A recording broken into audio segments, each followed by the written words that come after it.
This is an episode about your first job and how not to mess it up. Mshauri careers, hanging with them. Welcome to our channel where we jam on everything careers. My name is Lily, you can call me L. And I'm Udoni, you can call me M. And together we're M&L, aka Hanging with the Girls. In our previous episode, we talked about ways in which you can secure your first job. So you've taken our advice and now you're in there. How do you make it?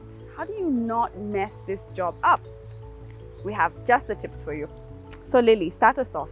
I think it's important to start with building relationships. That is very key, and one way to go about doing that is to have a work buddy, somebody to show you the ropes, the do's and the don'ts. And I actually came across a really fun fact that you're 7 times more engaged in your work if you have a friend in the workplace. This makes total sense because it's a buddy or someone who you feel safe with, who can help you avoid the blunders. Completely agree, completely agree. Another point that comes to mind is being friendly. Donnie, what do you think about that? Being friendly is essential because that's how you build that closeness with your colleagues so that they can bat for you when you're not there. And this is how you build your reputation, yeah? So make that an important thing. And I find also that people are more willing to help you if you're friendly. Exactly. And if you're Smile, you know, share your lunch. Is that going too far? Well, another key aspect is taking up more responsibility. And what I mean here is getting involved. Take up projects that might not necessarily be in your scope. In many organizations, you have a lot of cross-cutting projects. For example, you're introducing a new system, and usually they ask people from different departments to get involved. And even if it's something small as taking the minutes in the weekly meetings, just take up the project and people will remember you. Indeed, volunteer. And there's a wide scope of things you can do here. You can take part in CSR projects, and you can also put your hand up to help out any new person. They could be even more senior than you, but you could help them find out their way around the building and just be there for them. So the next thing that you need to keep in mind is accepting advice. This is your first job. Everyone expects you to blunder a little bit, but ask for help. Whenever you have any difficulty, approach someone privately and ask them, what can I do differently here? Another thing you need to keep in mind is peer review. So you have a report that you've been given by your new boss and you're so proud of it. Before you send it, ask someone to look at it for you. They may unearth things that you may have missed and help you enhance that report. I totally agree with you, Budoni, because what's easier, asking for help or alternatively ruining a very expensive printer or copy machine, or even losing a key client? What do you have to lose?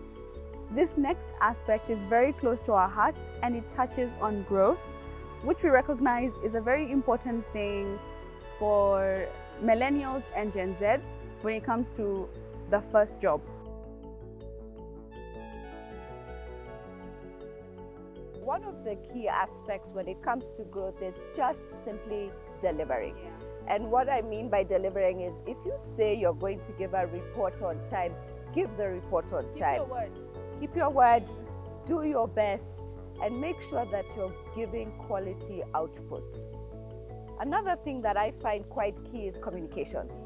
And when I talk about communication, I'm talking about both written and verbal. For example, if you have an email that you accidentally project to a group of people, would you feel embarrassed? And if the answer is yes, then you really need to work on your communication skills.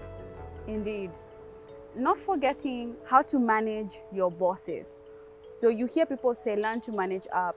It's not an easy thing to do, but you can learn to perfect with practice. So map out who in the organization has the influence, who has the power, and in tactful ways, connect with them and let them see you, because they're the ones who talk about you and talk about your development when you're not in the room. So it's something that you really need to work on. In conclusion, you're either going to be part of the problem or part of the solution. So remember to do your research. Do your research on how to manage up. Do your research on how to communicate effectively. Do your research on how to build relationships, who to build relationships with. Just do your research and remember to be part of the solution and not the problem. Have you subscribed to our channel? Did I hear a no? What are you waiting for? This is a space that Lily and I are building, dedicated just for you, to help you grow in your career. So hit the subscribe button and share this content with your friends and family, and keep coming back. Keep coming back. Yeah, great. How do we end? Keep coming back. Yeah. Yeah, I think it's okay.